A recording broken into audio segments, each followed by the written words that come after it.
Nous sommes, et alors, est-ce que c'est une bonne nouvelle ou pas pour certains, j'imagine, en tout cas, pardonnez-moi, pour notre ami Nicolas Daillot, qui est président de la Fédération nationale de l'hôtel de plein air, qui est gérant d'un camping dans le Morbihan. C'est vrai que j'imagine c'est une bonne nouvelle, cette chaleur. Vous êtes tributaire de la météo. Et oui, tout à fait. Alors, comme toute la profession, et c'est vrai que finalement, cette belle météo qu'on a cette année, mais vous le disiez d'ailleurs, qu'on pressent et qu'on observe depuis un certain nombre d'années, est un fait nouveau sur le plan touristique, à tel point d'ailleurs que quand on regarde les chiffres même nationaux, au-delà de mon cas personnel, le mois de septembre, et le mois d'octobre évidemment s'inscrit dans le sillage du mois de septembre, le mois de septembre est le mois qui a progressé le plus au cours des 10 dernières années, puisqu'en 2010, il pesait 6,5% du volume global de fréquentation des campings français pour toute la saison, et maintenant il est pas loin des 11%. Donc c'est un mois qui a véritablement gonflé. Et le mois d'octobre, qui était un tout petit mois particulièrement ridicule, à tel point d'ailleurs que l'INSEE ne mesure même pas aujourd'hui la fréquentation du mois d'octobre. Oui. Si les températures venaient à se confirmer, il faudra sans doute que l'INSEE mesure le poids que ça représente, ne serait-ce que pour les vacances de la Toussaint, qui grossissent d'année en année, sans qu'on ait de chiffres précis. Mais c'est vrai que cette saison-ci va donner envie aux retraités, aux personnes sans enfants, de partir à cette période-ci, parce que c'est moins cher d'une part, et c'est plus calme d'autre part, et avec une telle météo, c'est c'est vrai que là, à Vannes, aujourd'hui, il y a 25 degrés, demain, il y aura 21 degrés, le week-end est annoncé samedi, dimanche, alors les matinées seront peut-être fraîches, 10 degrés le matin, mais 25 degrés dans la journée. Samedi prochain et dimanche prochain à Vannes, il va faire un temps magnifique. Il ne fait parfois il ne fait pas 25 degrés le 15 juillet et on sera le 7 ou le 8 octobre.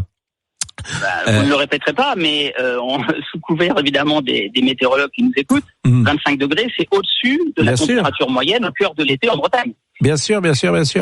Ce qui est intéressant également, c'est le prix. Aujourd'hui, par rapport à la pleine saison de juillet-août, c'est 50% moins cher ?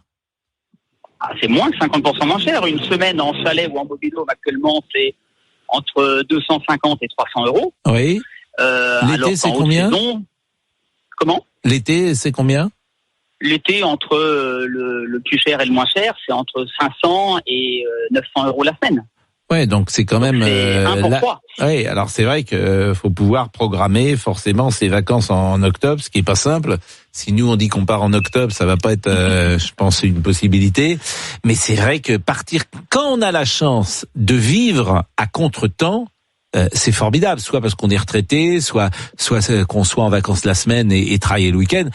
Je trouve qu'il y a beaucoup d'avantages parce qu'il y a moins de monde, tout simplement, c'est plus agréable. Et puis Vannes est une merveilleuse région pour faire aussi du shopping, pour aller dîner le soir. Il y a une qualité de restauration. C'est pas toujours donné.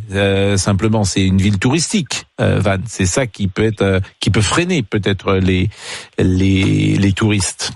Nicolas. Oui, et puis au-delà de ça, on voit des phénomènes nouveaux arriver, c'est-à-dire évidemment en après-saison traditionnellement depuis des décennies, ce sont les retraités qui garnissent les campings, les étrangers aussi, puisque la fréquentation étrangère en France dans les campings est plus élevée en après-saison que sur le cœur de l'été, où évidemment les Français sont très majoritaires.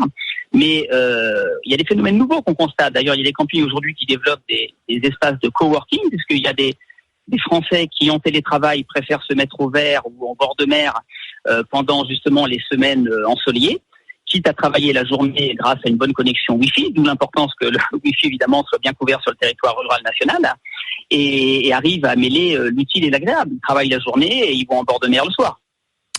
Bon merci beaucoup Nicolas, et puis passe une excellente journée.